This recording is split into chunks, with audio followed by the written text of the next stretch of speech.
एक घंटे में 500 ग्राम से लेकर 1 किलो तक वजन कम किया जाएगा। नई टेक्नोलॉजी के जरिए ट्रीटमेंट किया जा रहा है SPS slimming and beauty clinic में, Hyderabad Abids beside Agarwala sweet house. सच न्यूज़ के खबरनामे में आप सबका इस्तकबाल है। आज की सबसे बड़ी इंटरनेशनल खबर आ रही है इजराइल और हमास की जंग को लेकर, जहां पर सीज़ फायर डील को मंजूरी मिल गई है। 50 बंधक हो गए रहे। नेतन्याहू ने भी 150 फिलिस्तीनी छोड़ने का वादा किया है। इजराइल हमास के साथ सीज़ फायर करने को तैयार है। लगभग 1.5 महीने से इजराइल और हमास के बीच जंग चल रही है, जहां पर इजराइल ने हमास को पूरी तरह से घायल कर दिया है, लेकिन आखिरकार इजरायली कैबिनेट ने डील को मंजूरी दे दी है। 50 इजरायली बंधकों को हमास की तरफ से रिहा किया जाएगा। इसके बदले में 4 दिनों का सीज़ फायर इजराइल करेगा। इजरायली कैबिनेट ने वेडनेसडे की सुबह एक बड़ा फैसला लिया है। 50 बंधकों की रिहाई करने के लिए कैबिनेट ने एक समझौते को मंजूरी दी है। बंधकों की रिहाई के बदले गाजा पर अगले कुछ दिनों तक इजराइल अपनी बमबारी रोकेगा। इजरायली पीएम बेंजामिन नेतन्याहू ने भी ये डील बेहद ज़रूरी है और कहा है कि जब तक बंधकों की रिहाई सुनिश्चित नहीं होती तब तक युद्ध ख़त्म नहीं होगा। दरअसल 7 अक्टूबर को हमास ने करारा जवाब दिया था और साथ ही में उसके बाद से जंग छिड़ गई। बयान में ये नहीं बताया गया कि मंत्रियों ने वोटिंग कैसे की है, लेकिन मीडिया रिपोर्ट्स के मुताबिक शुरुआत में समझौते का विरोध करने वाली दूर दक्षिणपंथी धार्मिक जियोंटिम पार्टी ने भी पक्ष में वोटिंग करी है। सिर्फ राष्ट्रीय सुरक्षा मंत्री इटमार बेन गुएर की पार्टी के सदस्यों ने इसके खिलाफ वोटिंग करी थी। समझौते से जुड़ी सभी डिटेल सामने नहीं आई हैं, लेकिन ट्यूसडे को इजराइल सरकार ने अधिकारी को बताया कि इस समझौते के जरिए 50 इजरायली नागरिकों को रिहा किया जाएगा और हर रोज 12-13 बंधकों को ग्रुप में छोड़ा जाएगा। बताया जा रहा है कि ज़्यादातर महिलाएं और बच्चे होंगे। डील के मुताबिक बंधकों को छोड़ने के बदले इजराइल 150 से 300 फिलिस्तीनी कैदियों को रिहा करेगा। इसके साथ इजराइल 4 दिन का सीज़ फायर करेगा। इजराइल हमास युद्ध की शुरुआत के बाद ये पहली बार होगा जब गाजा पर 4-5 दिन बम नहीं गिरेंगे। प्रधानमंत्री कार्यालय की तरफ से एक बयान में कहा गया है कि इजरायली सरकार अब सभी बंधक बनाए गए लोगों को घर लाने की पूरी कोशिश करेगा। आज रात सरकार ने इसको प्राप्त करने का पहला स्टेप शुरू कर दिया है, जिसके तहत कम से कम 50 औरतों और बच्चों को 4 दिन में रिहा किया जाएगा। इस दौरान लड़ाई में शांति बनी रहेगी। इसके बाद हर रोज 10 बंधकों को रिहा करने के लिए 1 दिन का सीज़ फायर होगा।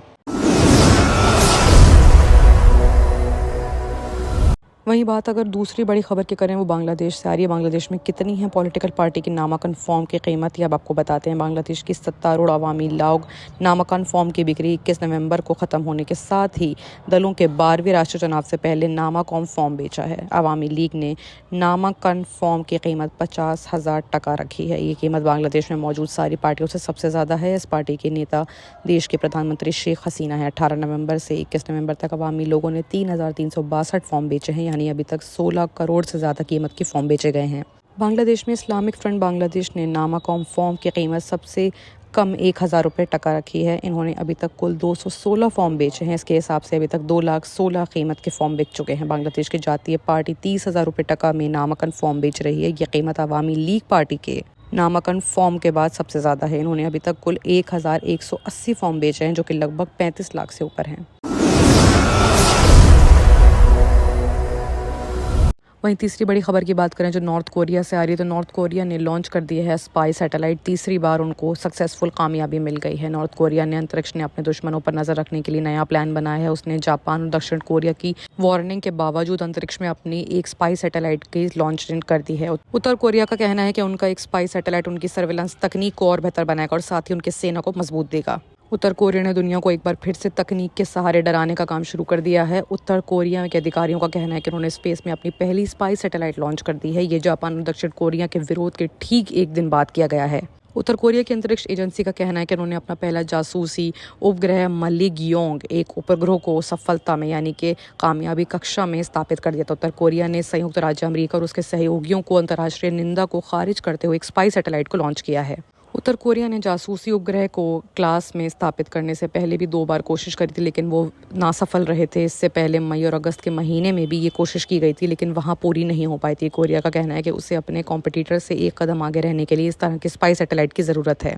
वहीं माना जा रहा है कि उत्तर कोरिया आने वाले दिनों में अभी और स्पाई सैटेलाइट स्पेस भेज सकती है। राष्ट्रपति किम जोंग उनके लोग इस दिशा में लगातार कोशिश कर रहे हैं। ये स्पाई सैटेलाइट उत्तर कोरिया की सेना के लिए अंतरिक्ष में आंखें बंद कर काम करेगी, ताकि उसकी सैन्य और क्षमता बढ़ सके और सर्विलांस में उसको पूरी मदद मिल सके। बाकी की तमाम खबरों के लिए देखते रहिए सच न्यूज़।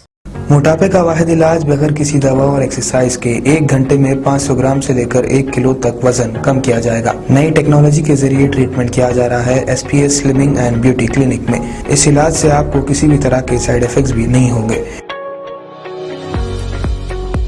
कलर इंप्रूवमेंट, पिंपल्स और डार्क सर्कल्स के लिए भी आप आ सकते हैं SPS slimming and beauty clinic, Hyderabad, Abids beside Agarwala sweet house. Screen पर दिए गए नंबर्स पर कांटेक्ट करें।